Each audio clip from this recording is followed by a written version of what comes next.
کہ سجدہ شکر سے سر اٹھانے کے بعد جب سجدہ شکر بجا لایا یا صرف پیشانی رکھا یا پیشانی رکھ کر ذکر بھی پڑھا یا پیشانی کے بعد بایاں رخسار پھر سے پیشانی رکھا اور جب اٹھا سجدہ شکر تمام کرنے کے بعد جب اٹھے تو سجدے کے مقام کو ہاتھ سے مس کرے، جہاں آپ نے سجدہ کیا ہے اس جگہ پہ ہتھیلی سے مس کرے، اسے چھو لیں اور اپنے چہرے اور جسم کے اگلے حصے پر ملے، یہ مستحب ہے، چہرے پر ملے، اپنے چہرے پر، جسم کے اگلے حصے پر، سینہ پیٹ وغیرہ جو آپ کا اگلا حصہ ہے، یہ مستحب ہے۔ تو اس بارے میں شیخ مفید رحمۃ اللہ علیہ نے ان کی اپنی عظیم کتاب المقنعہ، اس میں معصومین سے انہوں نے روایت کی ہے اسی سلسلے میں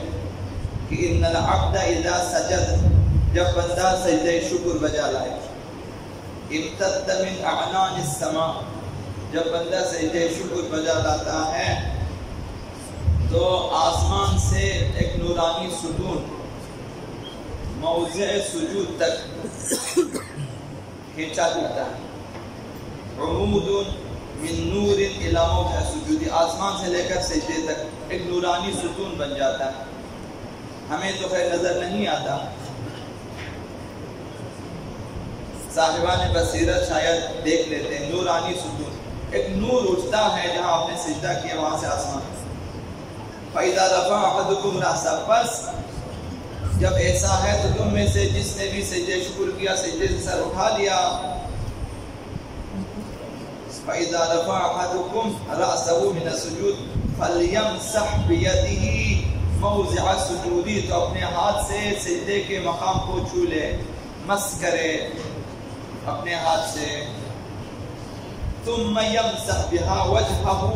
وصدره، پھر اس کے بعد اس ہاتھ کو اپنے چہرے پر ملے اور اپنے سینے پر ملے، ہاتھ اور چہرہ اور سینے پر ملے۔ یہ معصوم سے روایت، تو اس سے کیا ہوگا؟ فرمایا فإنها لا تمر بداء الا نفته ان شاء اللہ تعالی، اس کا فائدہ یہ ہوگا کہ اگر جو ہے ان جگہوں پہ کہیں بیماری ہے تو جو ہے بمشیت خدا شفا ہو سکتی ہے۔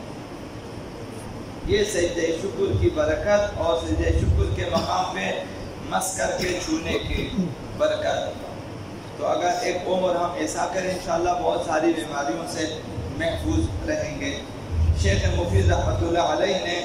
اس حدیث کو نقل کیا اور اس کے بعد فرمایا کہ اپنے دائیں ہتھیلی کو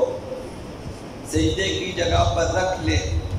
اور پھر اٹھا کر ہتھیلی کو اپنے چہرے پر مل لے، دایاں ہتھیلی کو، سر کے بال شروع ہوتے ہیں جہاں سے یہ وہاں سے لے کر دونوں کن پٹیوں تک، یہاں سے آپ شروع کریں، دونوں کی کن پٹی ہے ان دونوں اس طرح سے، اور پھر باقی چہرے پر ملے اس طرح سے، پہلے پیشانی پر دونوں کن پٹیوں پہ، پھر اس کے بعد باقی چہرے پر ملے اور پھر سینے پر بھی ملے، اپنے سینے پر۔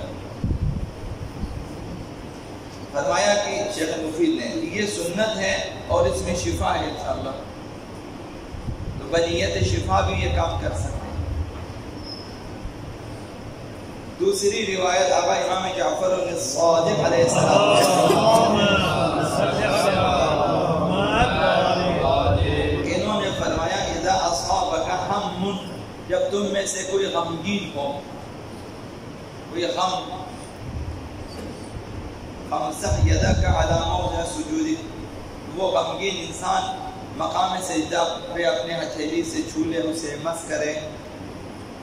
ثم امر یدک علی وجہ، پھر اسے اپنے چہرے پر کھینچے اس طرح، من جانب خدک الایسر، وہ بھی بائیں طرف سے دائیں طرف کھینچے، یہ بائیں طرف پیشانی کا، اس سے کن پٹی سے جو ہے دائیں طرف کھینچے پیشانی پہ اس طرح سے، وعلی جبہتک، پیشانی پر بھی کھینچے، الی جانب خدک الایمن، بائیں طرف، دائیں سے بائیں طرف کھینچے، ثم قل، پھر یہ دعا پڑھیں، بسم اللہ الذی لا الہ الا ہو عالم الغیب والشہادہ الرحمن الرحیم اللہم اذھب عنی الہم والحزن ثلاثا. اس دعا کو پڑھیں 3 مرتبہ. بسم اللہ الذی لا الہ الا ہو عالم الغیب والشہادہ، اس اللہ کے نام سے جس کے سوا کوئی معبود نہیں، جو غیب شہود کا جاننے والے. عالم الغیب والشہادہ، غیبی امور سے بھی آگاہ ہے اور ظاہری امور سے بھی آگاہ. الرحمن الرحیم، جو مہربان ہوتا ہے. اللہم اذھب عنی الہم والحزن، اے پروردگار مجھ سے ہم و غم کو دور فرما. ثلاثاً، 3 مرتبہ اس دعا کو پڑھیں تو انشاءاللہ شفا مل سکتی ہے، انسان کا غم دور ہو سکتا ہے. تو سجدہ شکر میں ایک مقام یہ ہے کہ تمام کرنے کے بعد ہاتھ سے دائیں ہتھیلی سے چھو لیں اور مس کریں، اور پھر بائیں طرف سے دائیں طرف، پھر پورے چہرے پر، اور اس کے بعد سینے پر ملیں. اور مثلا اور بھی احادیث ہیں کہ آپ کے جسم کے جہاں جہاں تک آپ کا ہاتھ پہنچتا ہے کھینچیں، یہ بھی مستحب ہے.